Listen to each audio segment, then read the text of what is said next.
एक किस्सा सुनाती हूं आपको। एक देश था, उस देश में दो दूर के रिश्तेदार थे, दोनों एक दूसरे को फूटी आंख नहीं सुहाते थे। उस देश के हुक्मरान ताऊ थे।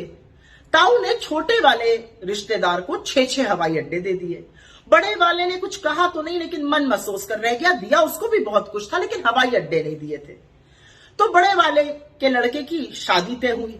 शादी के पहले थोड़ा जश्न मनना था, तो भतीजा ताऊ के पास पहुंचा, कहने लगा, ताऊ ताऊ मेरी शादी है। ताऊ ने कहा, घबरा नहीं भतीजे, तुझे मैं इंटरनेशनल एयरपोर्ट दूंगा।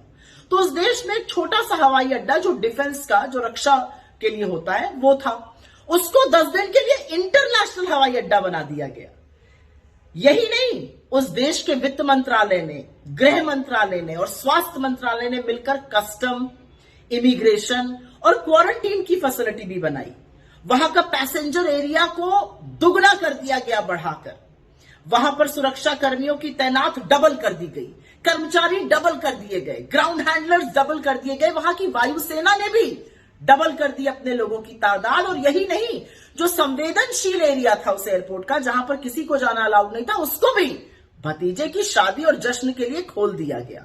भाई ये होते हैं ताऊ और ये होता है भतीजे का रसूख। अब उसी देश में सुनते हैं कि 5% को बोला जाता है 46 रुपए में रोज की गुजर बसर कर लो। उसी में पढ़ाई, उसी में दवाई, उसी में कपड़ा, उसी में रोटी खा लो। अरे वही 46 रुपए जिसमें 2 बोतल पानी के ना मिले।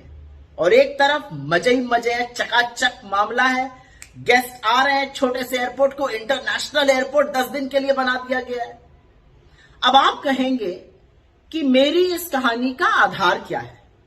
भाई मैं हाथ जोड़ के निवेदन कर रही हूं, इस कहानी का कोई आधार वाधार नहीं है।